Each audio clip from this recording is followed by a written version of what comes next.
tardes. Estamos en una entrevista junto a Antonio Skármeta, uno de nuestros principales narradores nacionales, muy conocido internacionalmente, principalmente por Ardiente Paciencia, por ejemplo, que ha sido llevado al cine. También muy conocido por su programa El Show de los Libros, por sus relatos, por sus obras de teatro, por dirigir cine, por hacer teatro también. Premio Nacional de Literatura del año 2014 y múltiples premios. La verdad es que es un currículum muy extenso de enumerar. Por lo mismo queremos pasar a saludar a nuestro invitado Antonio Skármeta, quien vivió su infancia en esta ciudad, en Antofagasta, y que nos tiene muy contentos su visita este año, que viene a hablar con Esteban Cabezas en esta charla que se llama Desnudo en el Tejado. O Diálogo en el Tejado. No, pero prometo estar vestido. No, el libro se llama Desnudo en el Tejado, pero se llama Diálogo en el Tejado. Ya, muy bienvenido, don Antonio. Muchas gracias. Un placer tenerlo acá. Yo lo primero que quería hablar con usted es sobre Antofagasta, sobre la ciudad. Cuán cambiada la encuentra y que nos cuente cómo era Antofagasta de aquella época. Yo he leído crónicas suyas de la revista En Viaje, una revista excelente, revista donde publicaban autores destacados chilenos. Usted escribió una crónica que se llamaba Breve Mentira sobre Antofagasta, y que era una crónica, estamos hablando de los años 60, que hablaba de la ciudad cuando recién se empezaba a construir algunos hoteles, algunas cosas, empezaba un poco a crecer. ¿Qué recuerda de esa época, de esa Antofagasta? Que era una ciudad muy afable. Tenía la sensación de que la podía recorrer entera todos los días, y prácticamente lo hacía, porque mi tío Mateo Brancic, me había regalado una bicicleta marca Eiffel, como la Torre Eiffel, y con esa bicicleta yo me desplazaba verdaderamente como un jaguar por todos los barrios. Y mis lugares favoritos eran los baños municipales, la playa de los baños municipales. Recuerdo que con mucho placer me metía al mar y, como todos los niños, nadábamos hasta la balsa.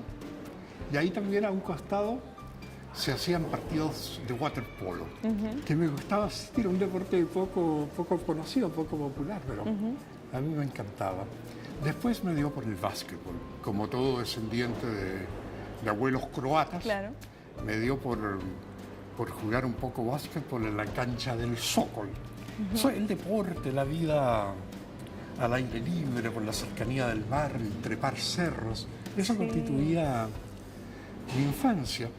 Y después, cuando ya despuntó la adolescencia, que también viví un año acá, ahí fue mi lugar sagrado, la Plaza Colón. No sé si se mantiene esa tradición, pero los días domingos la gente paseaba en la plaza en la hora de la vermut, de la tarde. Entonces los jóvenes íbamos por un lado y las niñas venían por otro. Entonces intercambiábamos miradas a ver si había algún gancho. Y si había algún gancho, se iniciaba la conversación. Y si se iniciaba la conversación, uno sacaba clandestinamente un cigarrillo que robaba del almacén que tenía mi abuelo. Cigarrillos marca Richmond. Eso era mi vida muy afable. Nací en Antofagasta, nací en la casa de mi abuelo con matrona y todo eso. Y uno de los momentos más lindos que recuerdo en mi vida es cuando en esta ciudad me invitaron para designarme hijo ilustre de la ciudad.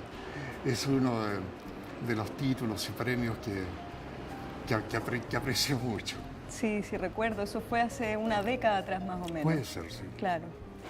Y bueno, quisiera que me contara, después de eso usted se va a Santiago al internado Barros Arana. No, al Instituto Nacional, perdón. Al Instituto Nacional, y después estudia en la Chile Filosofía. Efectivamente. Pero de Antofagasta yo fui a Buenos Aires. Y ahí en Buenos Aires estuve un par de años en la escuela primaria. Volví a Antofagasta porque mis padres me mandaron a la casa de mis abuelos un año y ahí estudié en el Liceo de Hombres. Después de haber estado en San Luis muchos años. Y claro, había estado en preparatoria en el San Luis. Y después ya prácticamente todo el ciclo de la educación secundaria la hice en el Instituto Nacional. Sí, en el Instituto Nacional. Y después, exactamente, estudié filosofía. ¿Y su generación? Cuénteme de su generación. Usted pertenece a la generación conocida, los novísimos, los años 60. Compartió, por ejemplo, con Mauricio Baqués, con Poli Delano, Jaime Hagel, estos narradores que también se vinculaban mucho con los poetas de aquel entonces, con Gonzalo Millán, con Claudio Bertoni, con Oscar Hahn, que ha estado muchas veces acá en la ciudad con nosotros. Cuéntenos de esa época, ¿cómo fue? ¿Hay un sello de esa generación? ¿Hay algo que los marcó como generación?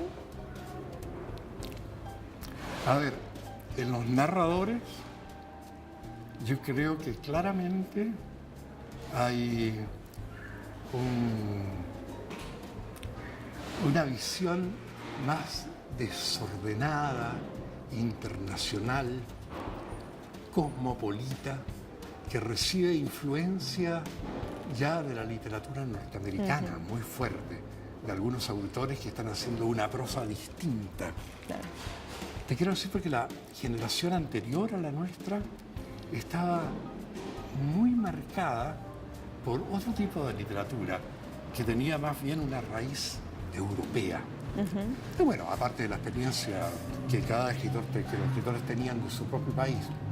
Pero un escritor muy emblemático de la generación anterior era José Donoso. Claro.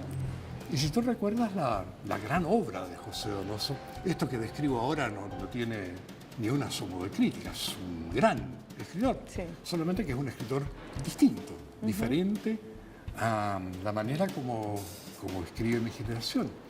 El tema de Donoso son los espacios cerrados, la vida clausurada. De la burguesía. Sí, y sobre todo muchos personajes mayores, ancianos, que no han realizado su vida y que sienten y lamentan la posibilidad de realizarla, lamentan no haberlo realizado.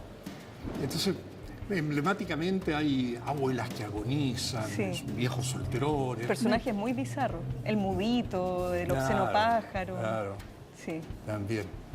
Entonces, Ustedes se desmarcaron de eso. muy fuertemente. Entonces es una generación que tiene otra vitalidad, otro ritmo, que también se mete abiertamente en temas más complicados. Por ejemplo, Mauricio Baqués se mete muy bien en sus obras con el tema de la homosexualidad, que antes era un tema más tabú, ahí estalla completamente. Y sus influencias, yo leía, por ejemplo, que estaba por un lado Salinger, por ejemplo, con la famosa obra El Guardián Tesoro Oculto, el Guardián entre el Centeno también se llamaba. O también la influencia, bueno, de los beatniks, de Kerouac en El Camino, la famosa obra. Kerouac en El Camino, Sartori en París, también, sí. Es que había en los poetas beatniks algo un poco sagrado. Da la impresión de una literatura, bueno, como el título de la novela de Kerouac, On the Road, en el camino, en que se va acumulando gente, aventura, en que la vida se va decidiendo día a día. Pero hay en esa generación también un asomo místico. En algunos de los poetas, por ejemplo, uno que vivía en San Francisco, que era muy bueno, Kenneth Rexroth. Y también hay algo bastante sagrado en el tono de la poesía de Allen Ginsberg. Tú me preguntas por Allen Ginsberg. El tono casi profético de su literatura.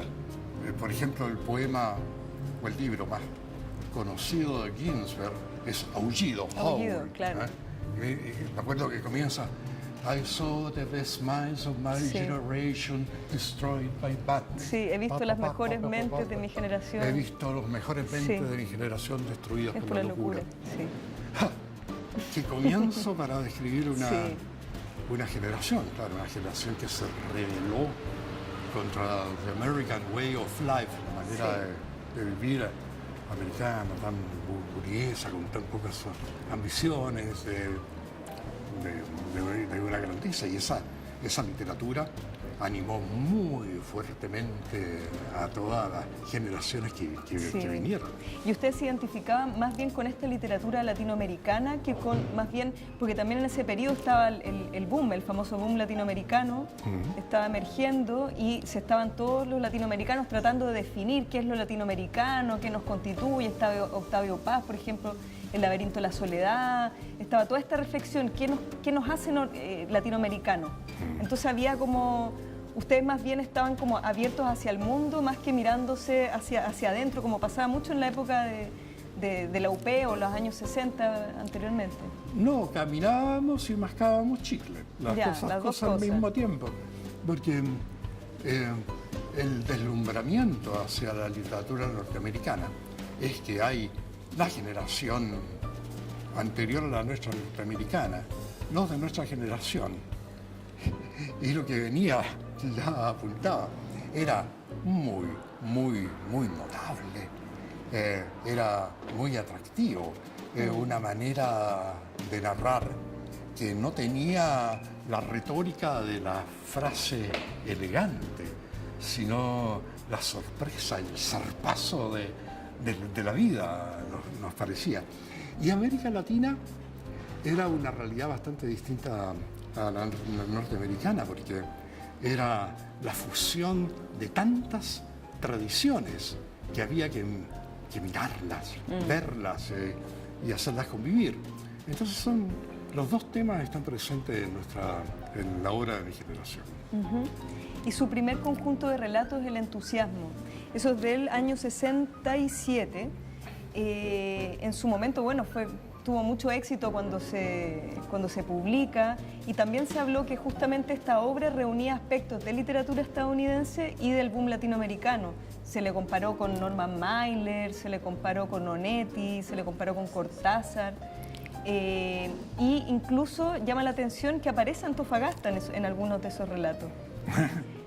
Cuénteme, ¿cómo fue que dio el paso a publicar, ya a hacer público su creación, sus cuentos, sus textos que está...?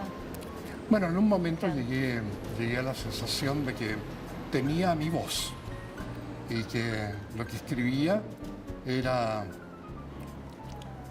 mío, que podía expresar lo que quería en el lenguaje que quería, y ahí ya reuní una colección de cuentos, la llevé a la editorial que entonces se llamaba Zigzag, y me lo aprobaron inmediatamente. No tuve ni el menor problema para editar. Entonces el libro se llamaba El entusiasmo. Y antes en esta conversación hablamos un poco de filosofía y de los filósofos griegos, los presocráticos. El entusiasmo era el estado de ánimo junto con el asombro que motivaba a estos filósofos a pensar, a crear. Entonces, el entusiasmo por la vida, la aceptación en general de todo, por sus debilidades, fortaleza, los distintos idiomas, la apertura al mundo, contrastaba un poco con los espacios cerrados y un poco agónicos que cultivaba con mucho talento la generación anterior. Claro. Entonces, ponerle a ese libro como título El entusiasmo era casi un título programático que anunciaba la voluntad de quebrar. Claro, un quiebre. Ya. Entonces yo quería preguntarle, ya al poco tiempo de publicar El entusiasmo, usted se va exiliado a Berlín Occidental y publica el año 75 Soñé que la nieve ardía, su primera novela. Y en el fondo, bueno, publicar el año 75 una novela que hablara del golpe militar y que hablara un poco de la situación que se estaba viviendo en Chile era bastante, ¿cómo decirlo?, no arriesgado porque estaba lejos, pero era algo que disruptor, por decirlo de alguna forma. Cuénteme cómo Sí, fue la recepción. Lo que pasa es que efectivamente Soñé que la niña ardía es una novela abigarrada, con muchos narradores, una novela, lo que antes se llamaba la novela polifónica, Sí. muchas voces de distintos tipos. Y esa es una novela que corresponde a una experiencia muy intensa que los chilenos tuvimos en ese periodo, poco antes del gobierno de la Unidad Popular, de que conducía Salvador Allende, el presidente que es derrocado y que muere en la moneda, y viene el golpe, con lo cual termina por un tiempo la democracia en Chile. Y todo ese tiempo es un tiempo de búsqueda del camino chileno. Claro. Y allí se expresan tantos estratos de la sociedad y el lenguaje está tan politizado día a día. La política es una parte sustancial de nuestra vida. Entonces, esa es una novela que intenta captar ese momento tan especial de América Latina, en que se está a las puertas de un cambio muy original, confuso, que se ve frustrado por una situación muy brutal. Y la prosa obedece a eso. Es muy humorístico. Es un respiradero Sí. de cosas, de situaciones. Ya después mi prosa se decanta, pero también se decanta mi vida. Es decir, ya me comienzan a gustar formas más clásicas de expresión. Sí, porque, por ejemplo, la evolución desde esta novela a Ardiente Paciencia es una prosa mucho más depurada, Claro que sí. más limpia. Soñé que La nieve ardía es una novela como bien densa, así concentrada y llena de Claro. elementos. En cambio, bueno, esta novela, Ardiente Paciencia, que luego se ha llamado El cartero de Neruda, ha ido al cine, ahora mostraba usted una edición ilustrada que salió hace poco. Bueno, es la novela, una de las novelas chilenas más conocidas que existe. Se hizo una ópera también. Sí, se hizo la una ópera ópera. del cartero, y el papel de Neruda lo cantó Plácido Domingo. Sí, sí. Entonces, ¿qué pasó allí? Porque allí hay como un quiebre. Hay como un quiebre en el sentido, es como un poco lo que le pasó a García Márquez con su éxito de 100 años de soledad, que luego el público quería leer más de lo mismo, quería seguir leyendo 100 años de soledad. ¿Qué pasa ahí? Porque hay un cambio notorio hay un antes y un después, digamos, de Ardiente Paciencia, en el estilo. Pero también en mi vida. En mi vida hay un antes y un después. Es decir, yo soy de una generación que crece en total libertad, que se expresa cada ciertos años con el voto para elegir un presidente, que discute la situación del país, que vota por presidentes que le gustan, y cuando esta generación ve que al presidente que eligen lo sacan a balazos, el presidente que hemos elegido lo sacan a balazos, ahí se produce una gran turbación. Y no es que mi literatura cambie programáticamente por un asunto literario, cambia porque cambia mi vida. Soñé que la nieve ardía y su estilo es una prosa que está convulsionada por la presencia de Chile y la sociedad chilena en tensión. Después, yo ya no tengo mi país, yo salgo. Y mi lengua se depura en el sentido que trato de encontrar aquellos elementos que me unen esencialmente a mi patria estando lejos de ella. Y ahí aparecen figuras emblemáticas como los poetas. Y ahí se deriva entonces esta conversación entre Pablo Neruda y un cartero joven que desemboca en mi novela Ardiente Paciencia, que se llamará después El cartero de Neruda. Claro.